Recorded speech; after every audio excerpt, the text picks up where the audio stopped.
We need to redefine a word today. Usually when you hear the phrase spiritual revival, the mental image is, well, it's loud. Oh, yes, stadium lights, massive crowds. Right, viral moments on your feed. But the sources we're analyzing for this deep dive, specifically the quiet revival. A global shift in faith by Byron Easterling, they argued that our whole definition is actually broken. It is. I mean, we tend to measure spiritual movement by sheer volume. But Easterling, and he talks about this a lot in his Letter to Leaders monthly newsletter, he predicted a shift where the interpersonal totally outweighs the public spectacle. The core concept here is proximity over popularity. And that's really the mission of our deep dive today. We're looking at reports from the Middle East all the way to the UK that suggest a massive shift is happening right now, but it's invisible to the metrics we usually use. Exactly. If you only look for the stadium lights, you'll completely miss the actual data. Let's start with that data then, because it's coming from two very different contexts. First, we have these reports from CBN News about the Middle East, specifically Iran. And this isn't, statistical growth. It's highly experiential. Right, it's entirely supernatural. The reports document Muslims having these identical, vivid dreams of Jesus. And we aren't talking about vague emotional impressions here. No, these are very specific encounters. Yeah, there's this one account of a committed Muslim woman who was trying to pray to Allah, and she found herself physically unable to say anything but the name Jesus. And that followed a dream she had, right? Right, a man appeared to her offering a hand of trust.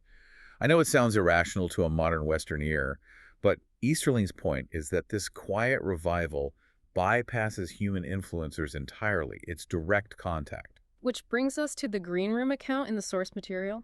A pastor envisions a specific room with green walls and angels while praying about a dangerous trip. Yeah, and Later, he's arrested, she's blindfolded, and thrown into a cell. He takes the blindfold off and and the walls are green. It's the exact same room from his vision. it's so easy to dismiss that as just a story, but in the context of this quiet revival, it suggests a normalization of the supernatural. It's not a show, it's literal survival. And then you contrast that with the UK. The source material from the Bible Society gives us hard numbers, not dreams. And the numbers are completely counterintuitive.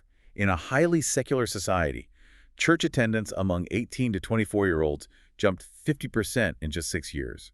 The stat that really stood out to me was the 87% increase in Bible sales. For a generation that is supposedly checking out of religion, they are literally buying the text. But you have to look at why. They aren't buying Bibles because a celebrity pastor told them to. They are driven by loneliness. They are looking for community or proximity, to use Easterling's term from Letter to Leaders.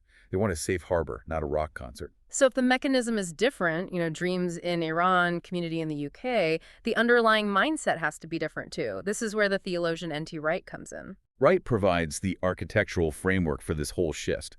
He talks about the renewing of the mind. He argues that faith isn't about suspending your intellect or leaving your brains at the door. It is a metamorphosis.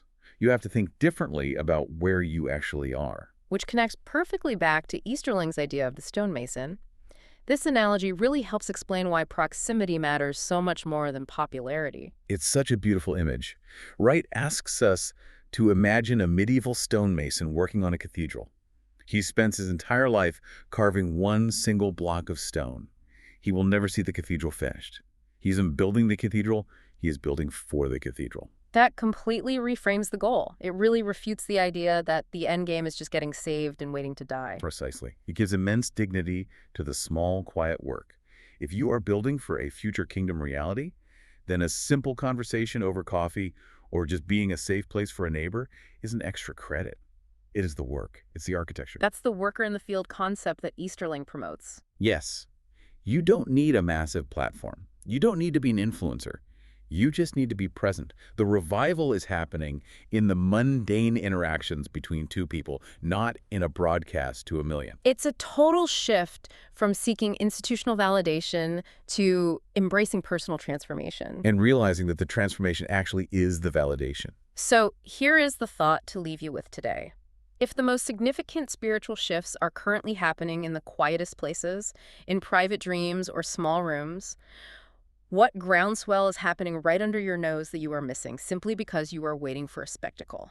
Really makes you want to listen a little closer. Absolutely. Thanks for joining this deep dive with us. Catch you on the next one.